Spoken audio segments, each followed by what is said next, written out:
Hello बच्चों, मैं स्मिता बिजलवान स्वागत करती हूँ आपका आईसीटी वर्चुअल क्लासरूम में। आशा करती हूँ आप सभी स्वस्थ होंगे और अच्छे से अपनी पढ़ाई कर रहे होंगे। बच्चों, आज हम पढ़ने जा रहे हैं क्लास 8 की साइंस। और क्लास 8 साइंस में आज हम स्टार्ट करेंगे चैप्टर कंबशन एंड फ्लेम। चलिए स्टार्ट नहीं करेंगे बच्चों। कंबशन एंड फ्लेम हम पहले भी पढ़ चुके हैं। काफी सारे टॉपिक्स हमने इसके अपने लास्ट लेक्चर में पढ़ लिए थे। कुछ टॉपिक हमें इसके आज पढ़ने हैं और आज हम इस चैप्टर को कंप्लीट कर लेंगे। फिर आने वाले अगले सेशन में हम इस चैप्टर के क्वेश्चन आंसर्स करेंगे। ठीक, चलिए बात करते हैं कंबशन और फ्लेम की। कंबशन क्या है? कंबशन यानी कि दहन, और फ्लेम यानी कि ज्वाला। तो इस चैप्टर में काफी सारे टॉपिक्स हमने कवर कर लिए थे। अब वो टॉपिक कौन कौन से हैं एक बार उन्हें देख लेते हैं बच्चों। जैसे दहन में हमने पढ़ा कि दहन के लिए सबसे ज्यादा इम्पोर्टेंट कंडीशन कौन सी होती है, जो दहन की प्रक्रिया के लिए सबसे ज्यादा आवश्यक है, वो है ऑक्सीजन।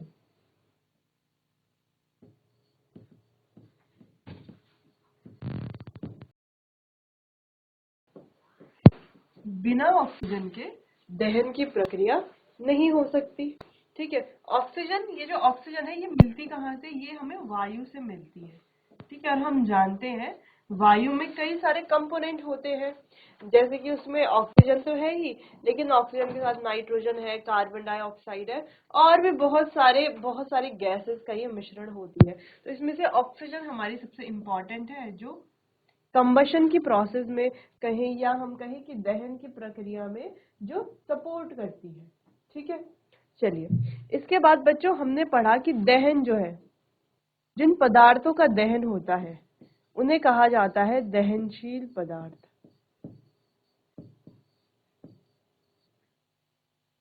और जिनका दहन नहीं होता उन्हें तो गैर दहनशील पदार्थ कहेंगे हम। क्लियर है इतना?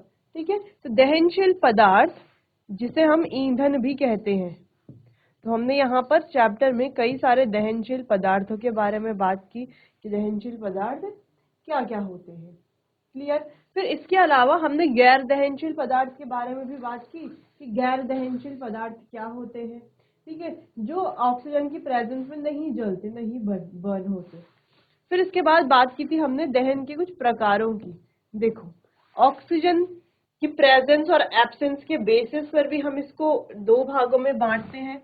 एक होता है पूर्ण दहन यानी कि कंप्लीट कंबशन, और एक होता है अपूर्ण दहन यानी कि इनकम्प्लीट कंबशन।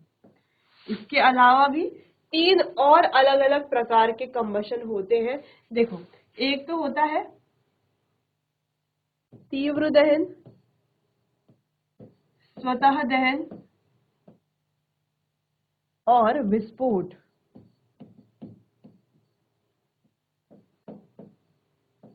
ये हमारे अलग अलग दहन के प्रकार हैं। इसके अलावा कई सारे एग्जाम्पल्स भी हमने देखे थे दहन की प्रोसेस से रिलेटेड। क्लियर? चलिए, फिर हमने ज्वाला के बारे में भी बात कर ली थी। कुछ पदार्थ जो है वो ज्वाला बनाते हैं जलते समय, कुछ पदार्थ ज्वाला नहीं बनाते। ठीक, अब वो पदार्थ कौन कौन से हैं, उनके क्या क्या उदाहरण है, ये भी हमने देख लिए थे। ठीक है, उदाहरण क्या क्या है ये भी हमने देख लिए थे। इसके अलावा दहन जब होता है यानी कि ज्वाला जब बनती है, तो ज्वाला की अलग अलग जोन्स होती हैं। जैसे ये कैंडल है, मान लेते हैं ये कैंडल जो है ये बर्न हो रही है। ठीक है, अब इस कैंडल की भी अलग अलग जोन्स होती हैं। जैसे हम कहें सबसे आउटर जोन, दूसरी होती है बीच वाली यानी कि मिडल जोन, और तीसरी होती है सबसे अंदर वाली जिसे हम कहते हैं इनर जोन, यानी कि सबसे बाहरी क्षेत्र, मध्य क्षेत्र और जो सबसे आंतरिक भाग जो होता है वो तीनों। ठीक है, अगर हम यहाँ पर हीट की बात करें, ठीक है, तो जो सबसे बाहर वाला पार्ट होता है वो सबसे ज्यादा गर्म होता है, जो मध्य भाग होता है वो मध्य गर्म होता है, और जो सबसे अंदर वाला ये जो भाग होता है ये सबसे कम गर्म होता है। ठीक है। इसके अलावा हमने यहाँ पर कई और टॉपिक्स को डिस्कस किया था। चलिए बच्चों, तो एक बार चैप्टर को आगे रिवाइज करते हैं, फिर जो टॉपिक्स इसमें रह गए हैं उसको कवर करके चैप्टर को कंटिन्यू करते हैं। तो सबसे पहले दहन के बारे में हमने बात की कि कैसे दहन की प्रक्रिया होती है। तो इसके लिए हमें फ्यूल चाहिए, यानी कि कोई दहनशील पदार्थ चाहिए। दूसरा हमें चाहिए ऑक्सीजन, ठीक है। फिर यहाँ से निकलती है बच्चों हीट, लाइट, ठीक है। और कई बार जो है हमें हीट लाइट के साथ साथ साउंड भी देखने को मिलता है। नेक्स्ट, दहन के बारे में कुछ और चीजें हमने देखी कि कैसे दहन के लिए ऑक्सीजन की आवश्यकता है, ठीक है। और दहन के दौरान ज्वाला चमक के रूप में प्रकाश भी उत्पन्न होता है। फिर हमने बात की थी ऑक्सीजन की आवश्यकता होती है। इस कैंडल वाले एक्सपेरिमेंट से हमने इसको समझ लिया था। कैसे, एक बार इसको देख लेते हैं, रिवाइज कर लेते हैं। देखो अभी क्या है, ये है कैंडल हमारे पास, ये है इसकी फ्लेम। अब ये है वुडन ब्लॉक्स,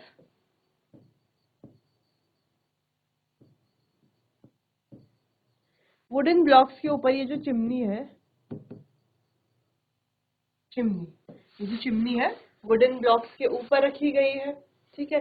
तो यहाँ से देखो एयर जो है, यानी कि ऑक्सीजन जो है वो यहाँ से अंदर जा सकती है, बिल्कुल जा सकती है। तो ऑक्सीजन यहाँ से अंदर जाएगी और ये जो कैंडल है वो जलती रहेगी, ठीक। अब देखो, अब हमने क्या कर दिया, ये वुडन ब्लॉक्स जो थे यहाँ पर, ये वुडन ब्लॉक्स यहाँ से हटा दिए और कैंडल को जो सॉरी चिमनी जो है ये सीधा इस फर्श के ऊपर, ये जो कार्डबोर्ड हमने रखा था इसके ऊपर आ गए।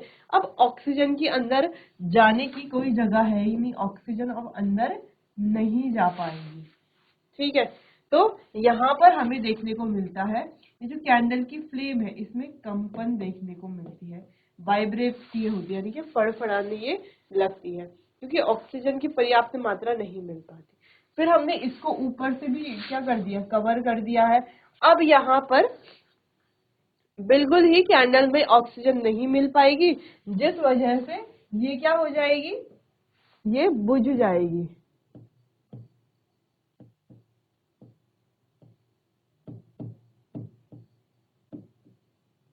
ठीक है। जिस वजह से ये कैंडल बुझ जाएगी। तो जैसे कि आपने देखा, पहले वाला ए वाला जो है, यहाँ पर आराम से ऑक्सीजन अंदर जा पा रही थी, एयर अंदर जा पा रही थी, जिस वजह से ये जल रहा था। लेकिन जैसे जैसे हमने ऑक्सीजन को कैंडल तक पहुंचने से रोका, वैसे वैसे कैंडल क्या हुई, जलना बंद हो गई। क्लियर। फिर हमने दहन के कुछ उदाहरण देखे, कई सारे उदाहरणों के बारे में हमने बात की थी। नेक्स्ट बच्चों, हमने देखे दहनशील पदार्थ और गैर दहनशील पदार्थ कौन से हैं, ठीक है। तो जिनमें आग लग सकती है, जो ऑक्सीजन के साथ मिलकर के जलते हैं, उन्हें तो हम दहनशील पदार्थ कहेंगे, और जो ऑक्सीजन के साथ मिलकर के नहीं जलते उन्हें गैर दहनशील पदार्थ कहेंगे। जैसे कि सीमेंट की बात करें, तो सीमेंट क्या है, एक गैर दहनशील पदार्थ। देख सकते हो आप, कांच है, रेत है, पानी है, तो ये सभी क्या है, जलाए नहीं जा सकते। एक बार आप देखिए इसे,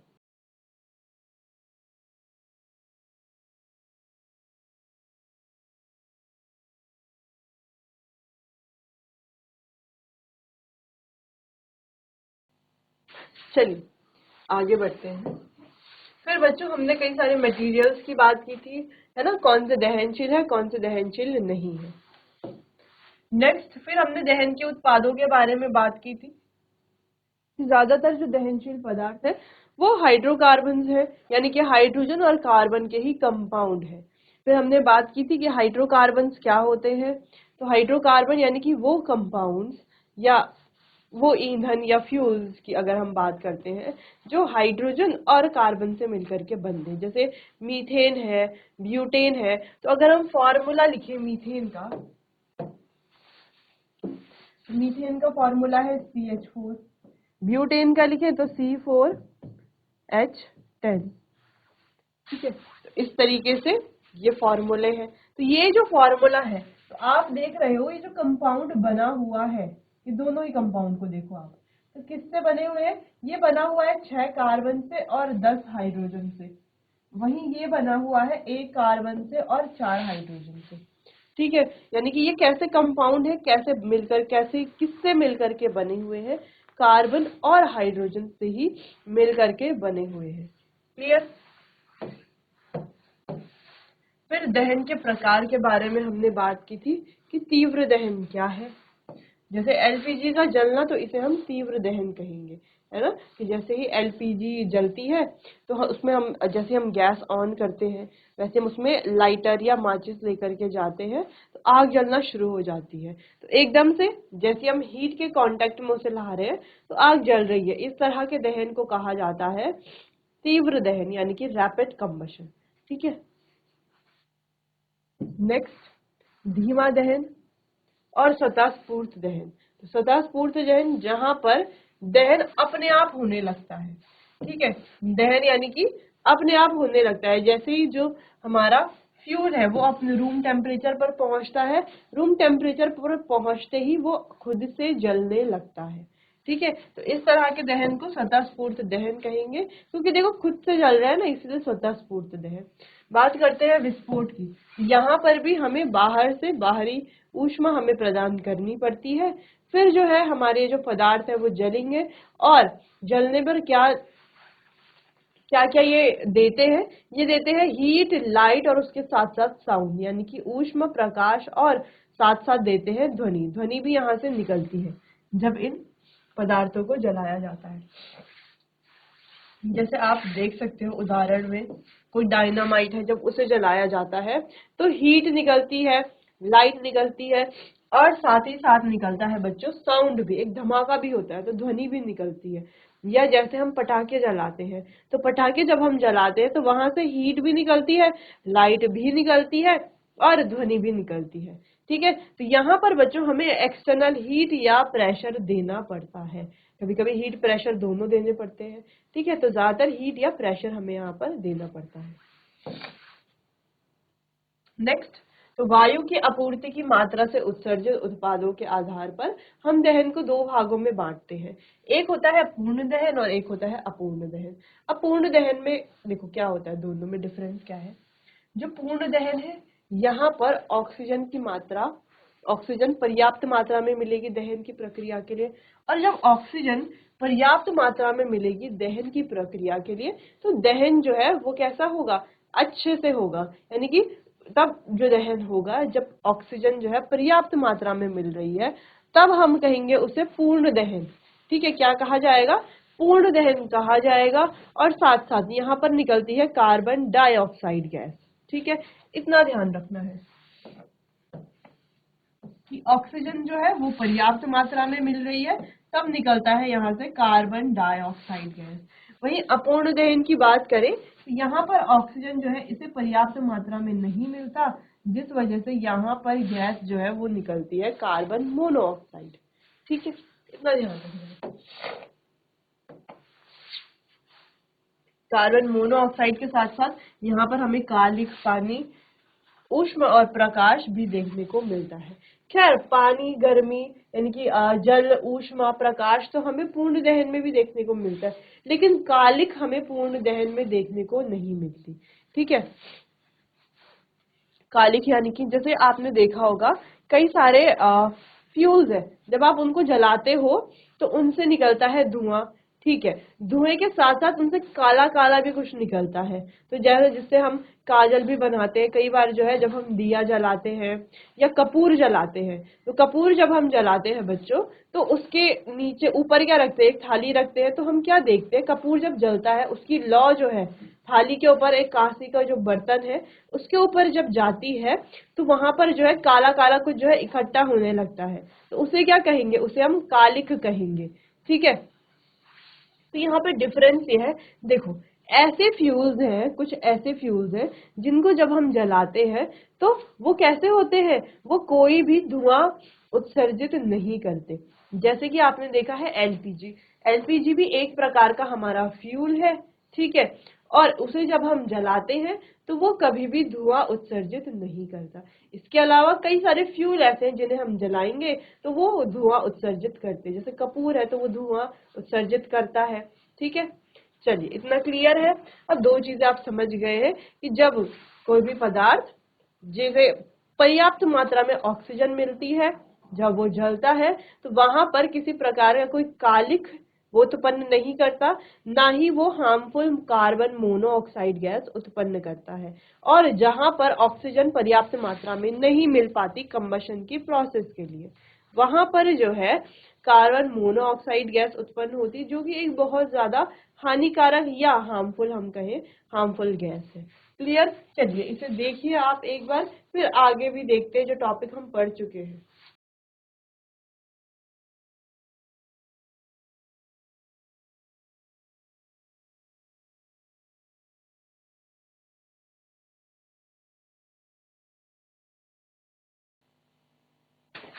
चलिए आगे बढ़ते हैं। फिर दहन के लिए आवश्यक शर्तें कौन कौन सी हैं? देखो, दहन की प्रक्रिया के लिए अगर आप ध्यान दो, दहन की कोई भी प्रक्रिया हो तो उसके लिए आवश्यक शर्तें क्या क्या होंगी? सबसे पहले तो हमारे पास एक दहनशील पदार्थ होना चाहिए, जिसे हम ईंधन या फ्यूल कहते हैं। ठीक है, तो सबसे पहले होना चाहिए एक दहनशील पदार्थ। फिर होना चाहिए ऑक्सीजन की पर्याप्त मात्रा, और इसके साथ होना चाहिए उसका इग्निशन टेम्परेचर, यानी कि कोई भी वस्तु को हम, या हम कहें किसी भी फ्यूल को हम तब तक नहीं जला सकते जब तक वो अपने इग्निशन टेम्परेचर या जो प्रज्वलन ताप है वहां तक नहीं पहुंच जाता। अब ये इग्निशन टेम्परेचर क्या है? वो न्यूनतम तापमान जिस पर कोई पदार्थ आग पकड़ता है। जैसे आपने देखा होगा कई पदार्थ जो है जल्दी आग पकड़ लेते हैं, जैसे मिट्टी के तेल की बात करें, पेट्रोल की बात करें, ठीक है, इसके अलावा एलपीजी की बात करें, तो ये ऐसे पदार्थ हैं जो जल्दी आग पकड़ते हैं, यानी कि इनका जो प्रज्वलन ताप है वो कम है। ठीक है, और कुछ ऐसे पदार्थ हैं जो काफी समय बाद या काफी देर बाद आग पकड़ते हैं, यानी कि उनका प्रज्वलन तापमान काफी ज्यादा होगा। ठीक है, जैसे लकड़ी की बात करें तो क्या लकड़ी को जैसे ही हम आग के ऊपर लेकर के जाते हैं वो जलने लगती है क्या? नहीं जलने लगती ना। क्यों नहीं जलती? क्योंकि वो उसका न्यूनतम जो है या हम कहें कि वो उसका प्रज्वलन तापमान तक नहीं पहुंची है, इसीलिए वो नहीं जलती। तो जैसे हम थोड़ा देर तक लकड़ी को आग के ऊपर रखते हैं, फिर धीरे धीरे लकड़ी जो है गर्म होने लगती है, फिर जो है धीरे धीरे लकड़ी जलना शुरू करती है, यानी कि जब वो अपने प्रज्वलन ताप या इग्निशन टेम्परेचर तक पहुंच जाएगी तब ही वो जलेगी, उससे पहले बर्न नहीं होगी। तो किसी भी पदार्थ को जलाने के लिए सबसे इम्पोर्टेंट है दो तीन चीजें। वो क्या है? सबसे पहले तो दहनशील पदार्थ होना चाहिए, या जिसे हम फ्यूल कहते हैं। दूसरी चीज ऑक्सीजन की उपस्थिति होनी चाहिए, और तीसरा है जो भी पदार्थ हम जला रहे हैं, जो भी फ्यूल हम जला रहे हैं, उसको उसके न्यूनतम तापमान तक, यानी कि उसके जो प्रज्वलन ताप है, इग्निशन टेम्परेचर है, उस तक पहुंचाना। क्लियर? तो देखो, जैसे यहाँ पर एक लाइन है, जिन पदार्थों का ज्वलन ताप कम होता है वह आसानी से आग पकड़ लेते हैं। जैसे कि हमने देखा अल्कोहल है, ठीक है, पेट्रोल है, एलपीजी है, कैरोसिन है, ये सभी, या कोई फाइबर है नायलॉन का, तो ये सभी, जैसे नायलॉन का भी फाइबर है, आपने देखे होंगे नायलॉन का कोई कपड़ा है, ठीक है, तो उसको जैसे आग के ऊपर लेके जाओ एकदम से आग पकड़ने लगता है। ठीक है, वहीं कुछ और अलग कोई दूसरा फाइबर है अगर, तो आप आग के ऊपर लेके जाओ तो एकदम से आग नहीं पकड़ता। तो यही डिफरेंस है, उन पदार्थों का प्रज्वलन तापमान बहुत कम है जो आसानी से आग पकड़ लेते हैं, और जो आसानी से आग नहीं पकड़ते उनका प्रज्वलन तापमान ज्यादा होता है। चलिए, तो इग्निशन तापमान के बारे में, जैसे माचिस की बात हो रही है यहाँ पर कि माचिस की तीली है, उसको भी हम सीधे नहीं जला सकते, है ना। जैसे हम उसको एक बार माचिस के डिब्बे में से रगड़ते हैं तो क्या एकदम से जल जाता है? वो नहीं जलता, है ना, थोड़ा देर तक उसको उसमें क्या करना पड़ता है, रब करना पड़ता है, तब वो अपने इग्निशन टेम्परेचर तक पहुंचता है, फिर जलने लगता है। ठीक है, चलो दहन के लिए आवश्यक शर्तें हमने देख ली है इस प्रकार से। अब बात यह कि दहन अगर ज्यादा हो जाए, है ना, या जब अनकंट्रोलेबल हो जाए, जिसे हम अब नियंत्रित नहीं कर सकते, तो वो ले लेती है आग का रूप। जो कभी कभी बहुत ज्यादा भीषण भी हो जाती है। तो ये अगर आग कभी भीषण हो जाए या कभी ज्यादा फैल जाए, अनकंट्रोलेबल हो जाए, तो उस पर नियंत्रण कैसे पाया जाए, उसे हम कैसे कंट्रोल करेंगे? तो उसके कई तरीके हैं। एक तो सबसे पहला तरीका ये है कि जो हमारी आवश्यक शर्तें हैं किसी भी पदार्थ के दहन के लिए, कि फ्यूल होना चाहिए, उसको इग्निशन टेम्परेचर तक पहुंचना चाहिए और ऑक्सीजन की मात्रा पर्याप्त होनी चाहिए, तभी कोई इंजन चलेगा जलेगा।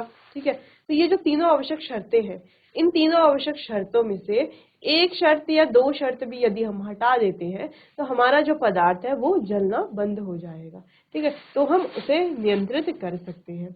इसके अलावा दूसरा मेथड जो कि सबसे इजी है और सबसे आम तौर पर जो उपयोग किया जाता है, आप भी उसे जानते होंगे कि आग कहीं पर लगी हो तो सीधा वहां पर पानी डाल दिया जाता है। तो पानी भी एक अच्छा उपाय है। कई सारी जैसे कागज, कपड़ा, लकड़ी, इन चीजों से लगी अगर कोई आग है तो उस पर पानी हम डाल सकते हैं, वो आग बुझ जाएगी। ठीक है, लेकिन बच्चों अगर विद्युत उपकरणों द्वारा या तेल द्वारा कोई आग लगी है तो उसे बुझाने के लिए पानी का उपयोग नहीं करना चाहिए। देखो, विद्युत उपकरणों में अगर आग लगती है तो हम पानी का यदि उपयोग करते हैं तो आग और ज्यादा फैल जाती है, क्योंकि वाटर क्या करेगा, उसको और ज्यादा इलेक्ट्रिसिटी को कंडक्ट करेगा। ठीक है, इसके अलावा जो पानी डाल रहा है विद्युत उपकरणों में, जब उनमें आग लगी है तो उसको भी शॉक लग सकता है, उसको भी क्या लग सकता है, करंट लग सकता है, उसको भी हानि पहुंच सकती है। ठीक है, तो विद्युत उपकरणों द्वारा कभी कोई आग लगे तो उस पर पानी नहीं डालना चाहिए। इसके अलावा पानी का और कहाँ पर उपयोग नहीं करना चाहिए, जब तेल द्वारा कोई आग लगी हो, जैसे पेट्रोल या केरोसिन से कोई आग लगी है तो हम उसमें पानी डालेंगे तो उस पर कोई फर्क नहीं पड़ेगा। क्यों नहीं पड़ेगा? देखो, जब कहीं पर आग लगी है पेट्रोल या केरोसिन से, ठीक है, कंटिन्यू जब आग जल रही है, अब जब पानी डालेंगे तो वो जो लिक्विड है, वो जो पेट्रोल है या डीजल है या केरोसिन है, वो पानी से बहुत ज्यादा हल्का होता है, जिस वजह से क्या होगा, वो पानी के ऊपर तैरना लगता है और जलता ही रहता है। ठीक है, तो बुझता नहीं है, तो इस पर भी कोई फर्क नहीं पड़ता। ठीक, दो चीजें ये हो गई। इसके अलावा आग को बुझाने के लिए हम यूज करते हैं फायर एक्सटिंग्विशर का, जिनमें होती है कार्बन डाइऑक्साइड, जिनको हम अग्निशामक भी कहते हैं। ठीक है, तो आपने हर जगह देखा होगा अग्निशामक, इस तरीके का, इस तरीके का अग्निशामक। ठीक है, अग्निशामक होता है, और ये अपने स्कूल में और कहीं पर भी आप जाते हो, कोई भी पब्लिक प्लेस हो, कोई भी जगह हो, छोटी से छोटी जगह या बड़ी से बड़ी जगह, आपने हर जगह पर इस तरीके का ये सिलेंडर देखा होगा। तो ये फायर एक्सटिंग्विशर, ये क्या करता है, आग को चारों तरफ से एक कंबल की तरह ढका देता है और आग पर ऑक्सीजन नहीं पहुंचने देता, जिससे आग जो है नियंत्रित हो जाती है। इसके अलावा बच्चों, जब भी आग लगे तो ध्यान रखें, हमें फोन करना होता है फायर ब्रिगेड को, फायर ब्रिगेड आकर वहां पर आग को कंट्रोल कर लेती है। क्लियर इतना? चलिए देखिए इसे एक बार।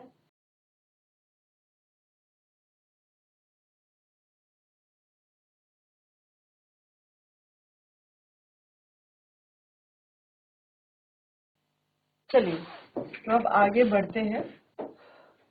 अब ज्योति के बारे में बात करते हैं। तो फ्लेम हमने देखा, कुछ पदार्थ ज्वाला से जलते हैं और कुछ पदार्थ ज्वाला से नहीं जलते, इसके बारे में हमने बात की थी। ठीक है, तो यहाँ पर कुछ पदार्थ दिए हुए हैं, जो एग्जाम्पल्स दिए हुए हैं कि आप देख सकते हैं कौन से जलते समय ज्वाला बनाते हैं, कौन से ज्वाला नहीं बनाते। ठीक है, चलिए, आप ज्यादातर देखोगे जो जिन सब्सटेंसेस में लिक्विड होता है, ठीक है, वो जलते समय ज्वाला बनाते हैं। जब आप हायर क्लासेस में जाओगे तो आप वॉलेटाइल और नॉन वॉलेटाइल एक टर्म पढ़ोगे। ठीक है, तब आप देखोगे जिन फ्यूल्स में लिक्विड होता है या वॉलेटाइल कोई टर्म होता है, वॉलेटाइल चीज कोई लिक्विड होता है, तो वो जलते समय ज्वाला बनाती है।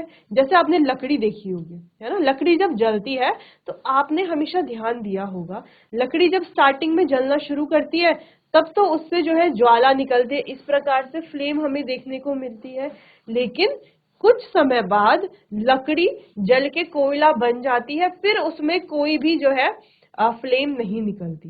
तो ऐसा क्यों होता है? क्योंकि पहले उसमें कुछ वॉलेटाइल पार्टिकल या वॉलेटाइल लिक्विड मान लेते हैं, चलो अभी हम लिक्विड की बात करते हैं, तो उसमें कुछ वेपर्स होते हैं जो जब जलते हैं तो वेपर्स बन जाते हैं, सॉरी कुछ लिक्विड होता है जो जब जलता है, स्टार्टिंग में लकड़ी जब जलती है तो वो लिक्विड क्या बन जाता है, धीरे धीरे वेपर बनना शुरू हो जाता है और हमें ज्वाला देखने को वहां पर मिलती है। लेकिन धीरे धीरे वो सारा जो लिक्विड है वो खत्म हो जाता है, ठीक है, सारे वेपर्स उसके बन जाते हैं, फिर उसके बाद हमें जो है लकड़ी में ज्वाला देखने को नहीं मिलती। तो आपने हमेशा इस चीज को नोटिस किया होगा।